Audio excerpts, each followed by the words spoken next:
अस्सलाम वालेकुम, मैं हूं Farooq Baloch, London based financial journalist. चंद हफ्ते पहले मैंने अपनी सेविंग्स का कुछ हिस्सा 4 ईटीएफ्स के अंदर इन्वेस्ट किया और 2 ही दिन के अंदर मुझे 170 पाउंड्स यानी पाकिस्तानी 65,000 रुपए का नुकसान हो गया। उसकी वजह ये थी कि इन 4 ईटीएफ्स में से एक जो है वो गोल्ड प्राइसेस से एक्सपोज था और मेरी इन्वेस्टमेंट के अगले ही दिन गोल्ड क्रैश कर गया। यानी एक दिन में 6% गिर गया, जो कि 2013 से लेकर उस वक्त तक का सबसे बड़ा इंट्राडे फॉल था। अगर मैं घबराता, ये सोचता कि मज़ीद नुकसान हो जाएगा, मार्केट से बाहर निकलो, तो मुझे लॉस पर बाहर निकलना पड़ता। मैंने ऐसा नहीं किया और 3 हफ्ते बाद मेरा जो इन्वेस्टमेंट पोर्टफोलियो था वो 335 पाउंड के प्रॉफिट पर आ गया, जो कि 1,27,000 रुपये बनते हैं।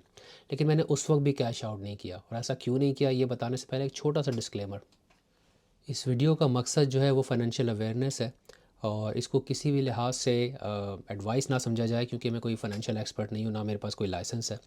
और ये मैं ज़ाती हैसियत में बना रहा हूँ, इसका मेरे एम्प्लॉयर से कोई ताल्लुक़ नहीं है। साथ ही जो भी रिसर्च मैंने की है वो सेकेंडरी रिसर्च है या मेरा पर्सनल एक्सपीरियंस है। लिहाजा उसको इंडिपेंडेंटली वेरीफाई कर लें और ये जान लें कि गोल्ड या स्टॉक के जो ईटीएफ्स हैं ये काफ़ी हाई रिस्क होते हैं और आप अपना सारा पैसा भी डुबा सकते हैं। और साथ में ये भी कहूँगा दो बातें और, कि जो भी मैं प्रॉफिट इसमें मेंशन करूँगा उसको मैंने इन्फ्लेशन या कैपिटल गेंस टैक्स वगैरह के अगेंस्ट एडजस्ट नहीं किया, सिंप्लिसिटी के लिए। और जो मैंने पाउंड का रेट लिया है वो 380 रुपये पाकिस्तानी लिया है। जैसा कि सियाने इन्वेस्टर्स हमेशा कहते हैं, time in the market always beats timing the market. आसान अल्फाज में कि कोई ये प्रिडिक्ट नहीं कर सकता कि मार्केट कब चढ़ेगी कब गिरेगी और उससे कैसे फ़ायदा उठाया जाए।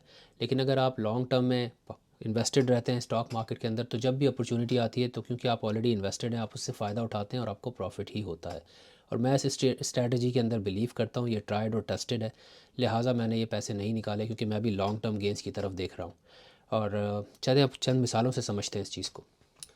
पहली मिसाल लेते हैं पाकिस्तान स्टॉक एक्सचेंज से, बल्कि मेरी अपनी ही एक वीडियो है समा मनी पे, मैंने की थी मार्च 2020 में। लिंक डिस्क्रिप्शन में डाल दूंगा, ज़रूर देखिएगा। स्ट्रांगली रेकमेंड, फाइनेंशियल अवेयरनेस बढ़ेगी स्टॉक इन्वेस्टमेंट के हवाले से। उसमें हमने कहा था कि मेगा सेल लगी हुई है पाकिस्तान स्टॉक एक्सचेंज में, क्योंकि जब कोरोना वायरस पेंडेमिक आया था उसके बाद जब पाकिस्तान स्टॉक एक्सचेंज क्रैश हुई थी, तो अच्छी अच्छी कंपनीज़ के भी जो शेयर्स हैं वो भी काफ़ी नीचे आ गए थे। तो हमने कहा था ये सेल लगी हुई है, क्योंकि ऑब्वियसली लॉन्ग टर्म में मार्केट ऊपर जाती है। उस वक्त 30,000 की सतह से भी नीचे गिर गया था KSE 100 इंडेक्स। और अगर कोई घबरा के उससे निकला होगा, और अस्यूमिंग के मार्केट गिरने से पहले उसने ख़रीदा है, तो ऑब्वियसली लॉस में निकला होगा। लोग घबरा जाते हैं स्टॉक चेंज से, क्योंकि लॉन्ग टर्म इन्वेस्टमेंट में वो बिलीव नहीं करते, उनको होता है शॉर्टकट मारना। तो जो नहीं निकले, जिन्होंने अपने आप को काम रखा और जो समझते हैं लॉन्ग टर्म इन्वेस्टमेंट की जो जो बेनिफिट्स हैं उसको, तो उस वक्त से अब तक अगर आप देखें तो 29,000 की सतह से वो बढ़ के इस वक्त आई थिंक 1,62,000 की सतह पे पहुंच चुका है KC 100 इंडेक्स। ये तकरीबन 450% रिटर्न बनता है, अस्यूमिंग कि आपने कोई और इन्वेस्टमेंट नहीं की और आपकी इन्वेस्टमेंट किसी ऐसे ETF या म्यूचुअल फंड में थी जो KC 100 इंडेक्स को ही ट्रैक करता है। ये तकरीबन औसतन 90% सालाना रिटर्न बनता है पिछले 5.5 साल में तकरीबन। यानी आप कह सकते हैं कि तकरीबन doubling your money almost every year and a quarter. अब ये तो बात हो गई पाकिस्तान स्टॉक एक्सचेंज की, और ये जो मैंने इसमें 5 शेयर्स की एग्जांपल दी थी, उसके प्राइसेस उस वक्त कहाँ थे और आज आज देख ले कहाँ है। तो एक हिंट था उसके अंदर भी कि लॉन्ग टर्म इन्वेस्टमेंट के बेनिफिट क्या होते हैं। अगर किसी ने उस वक्त 1 लाख फॉर एग्जांपल इन्वेस्ट किया होता इंडेक्स ट्रैकिंग फ़ंड में, तो अभी 4.5 लाख उसका मुनाफा बन जाता, और किसी ने 10 लाख किए होते तो 45 लाख बन जाते, सिर्फ 5.5 साल के अरसे के अंदर। ये तो पाकिस्तान से मिसाल होगी। दूसरी मिसाल लेते हैं US स्टॉक मार्केट से। सेम पीरियड लेते हैं कोविड के बाद का क्रैश से अब तक। तो जब कोविड के बाद क्रैश आया तो जो US की स्टॉक मार्केट, जिसकी वहाँ का जो KC 100 इंडेक्स का इक्विवेलेंट है, जो वहाँ की मार्केट की सही परफॉर्मेंस की निशानदेही करता है, वो है S&P 500। तो वो जो है तकरीबन 2,500 पॉइंट्स की सतह पे था एंड ऑफ मार्च अगेन। और अगेन किसी ने उस वक्त नहीं सेल किया पैनिक में आके और होल्ड करके रखा। तो अब वो तकरीबन 6,790 पॉइंट्स की सतह पर पहुंच चुका है, जो कि 172% ग्रोस रिटर्न बनता है।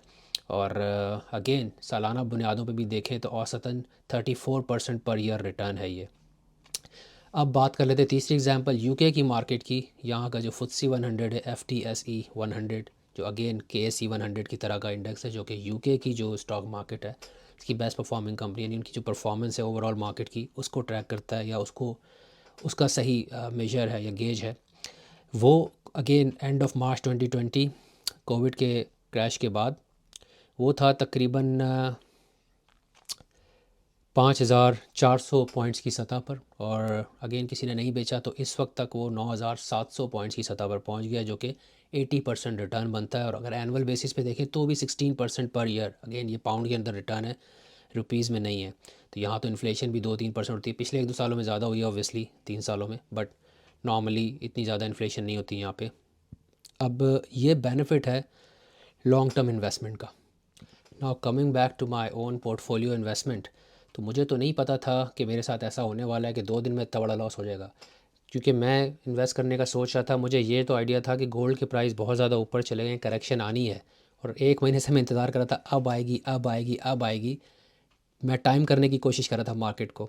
और क्योंकि एज ए फाइनेंशियल जर्नलिस्ट मुझे आइडिया है, जब मार्केट हॉट होती है, इतना ज़्यादा गोल्ड प्राइस ऊपर, किसी भी चीज़ के प्राइस इतने ऊपर चले जाते हैं, तो लोग प्रॉफिट टेकिंग करते हैं। लेकिन उस तरह से देखते ही देखते वो ऊपर जाता रहा था। मुझे लगा शायद मे भी बहुत ज़्यादा लंबा बुल रन है, अभी प्रॉफिट टेकिंग नहीं आएगी, तो लेट्स एंटर द मार्केट। और 2 दिन बाद जो है वो क्रैश हो गया। तो मैंने टाइम करने की कोशिश की और मैं नाकाम रहा। लेकिन उसके बाद 1 महीने तक, यानी अगले 4 हफ्ते, मैं रोज़ अपना पोर्टफोलियो देखता था। उसके अंदर मुझे वोलेटिलिटी नज़र आ रही थी, प्राइस ऊपर जा रहे नीचे जा रहे। एक टाइम पे बड़ा लॉस भी था, लेकिन सिर्फ पेपर लॉस था। लेकिन मैं काम रहा, मैं घबराया नहीं, मैंने वापस नहीं निकाले, क्योंकि मैं बिलीव करता हूँ कि लॉन्ग टर्म में मुझे लॉस नहीं होगा, चाहे मैंने महंगाई क्यों ना ख़रीदा, पीक पे ही क्यों ना ख़रीदा। और जिस वक्त मैंने वीडियो रिकॉर्ड किया है, मैं ऑलरेडी, जो मेरा गोल्ड वाला ETF है, उसमें 35 पाउंड का मुझे मुनाफा है। लेकिन एक फ़न फैक्ट ये है कि मेरा जो रिटर्न है उस पे वो माइनस में है, यानी -4.7%। ये स्क्रीनशॉट पे आप मेरे देख सकते हैं, जो मैं लगा दूंगा इसमें। अब ये किस तरह हुआ, यहाँ पर मैंने क्या चालाकी की, ये मैं आपको अगली वीडियो में बताऊंगा। लेकिन जिनको समझ में आ गया कि मैंने क्या किया होगा, कि नेगेटिव रिटर्न के बावजूद मैं प्रॉफिट में हूँ, वो कमेंट्स में मुझे बता सकते हैं। आपसे जल्द दोबारा मुलाकात होगी। अपना ख्याल रखिएगा। अल्लाह हाफ़िज़।